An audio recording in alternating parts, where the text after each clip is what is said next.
welcome back to another YouTube video. We're happy to have you today. I'm Rachel. And I'm Jessica, and we're the Certified Occupational Therapy Assistants with Harkla. Today, we are going to give you 5 activities that you need to add into your child's bedtime routine. A really common question that we get on Instagram, DMs, podcasts, all the things is, how do I get my child to go to sleep? There's that common childhood book, Go the to Sleep. It's not for the children, though. It's not for the children, it's for the adults. This is our version of that book on YouTube, of course.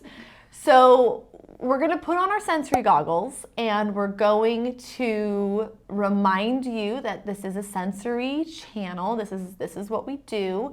So we want to include a variety of sensory-based activities in order to help your child.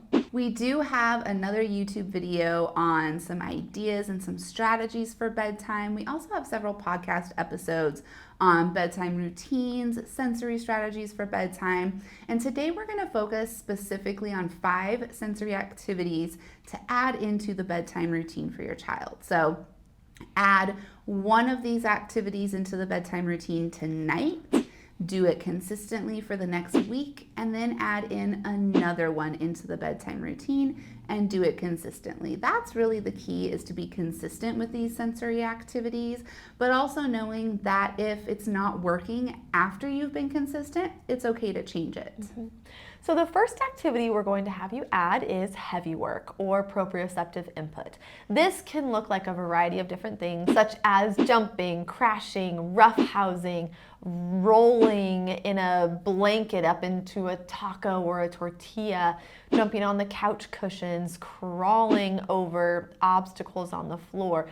Anything that provides that compression, stretching, input to the joints and muscles and tendons where those proprioceptors are located.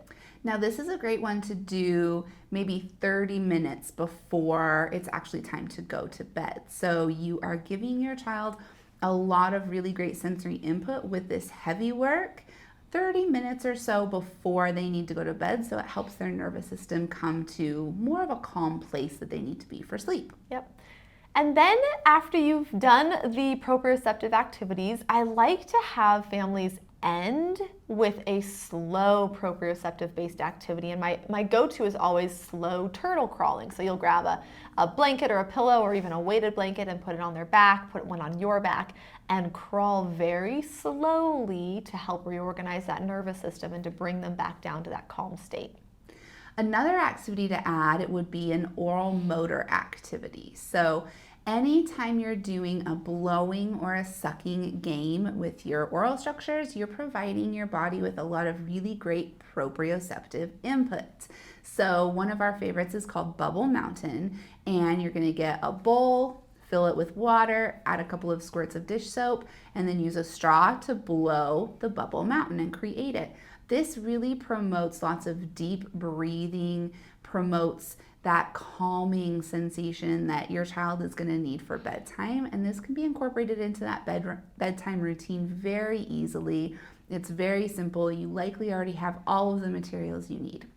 Another one would be to use a pinwheel. So it's that little flower looking thing that you can hold and you blow it and it spins. This is another really great one. It gives a lot of visual input, which sometimes can be overstimulating, so just keep an eye out for that. But ultimately, you're promoting that deep, heavy breathing and a lot of really good oral motor work. Another oral motor tool that you can add to the bedtime routine is a vibrating toothbrush. You can find a child toothbrush, or you can let your child use your vibrating toothbrush, buy them their own. Don't share, because that's weird. But vibration can be very calming, or it could be alerting to the oral structures. So just use that one with caution and observe their reactions to that vibrating toothbrush. Another oral motor strategy could be, if they like a bedtime snack, you could incorporate more of a sensory snack into their routine. So something that provides more input, whether it's a fruit leather or a granola bar or beef jerky, something that's chewy, crunchy, resistive, but also healthy as well. It's important. The next strategy to add to the bedtime routine is to clean up the visual clutter in the bedroom. So If your child has a lot of toys everywhere all over the bedroom, make sure you're incorporating cleanup into the routine so that when your child does crawl into bed for bedtime, they don't have a lot of visual clutter distracting them from going to sleep. So one of our favorite ways to do this would be to get a laundry basket, push the laundry basket around the room to gather up all of the toys and things that need put away, and then push it to go put it away. So you're cleaning up all the visual clutter and simultaneously getting some really good heavy work. Love that. Another activity you could add to your bedtime routine is calming music, whether it's classical music, whether it's just a very low-key, easy to process auditory soundtrack that you have or your child loves, whether your child is doing a therapeutic listening program such as the listening program or integrated listening, maybe the safe and sound protocol, you can add that to their bedtime routine so that way they are, working on those auditory processing skills while listening to that nice, calming, relaxing music. Sometimes it can also be beneficial to have the soft, quiet, calming music playing as your child is going to sleep.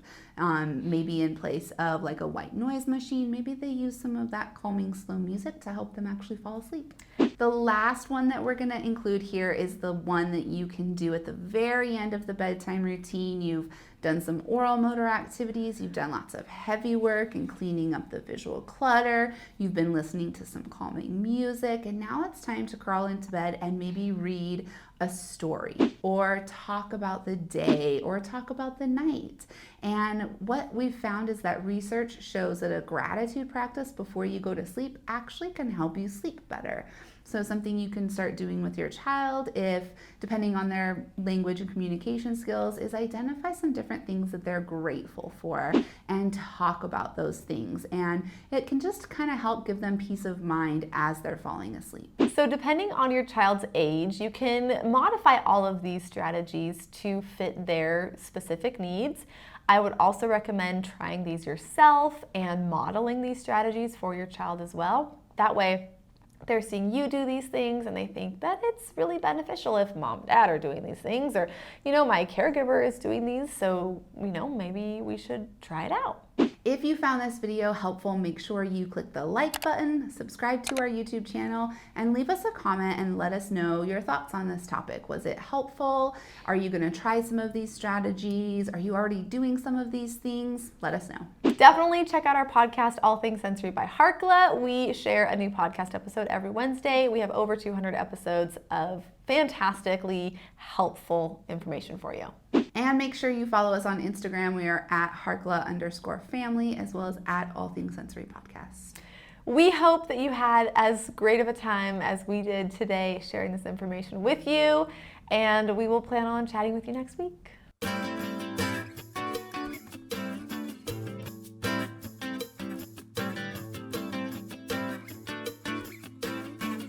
Go to sleep. Can that be the title? Can we do that? F***.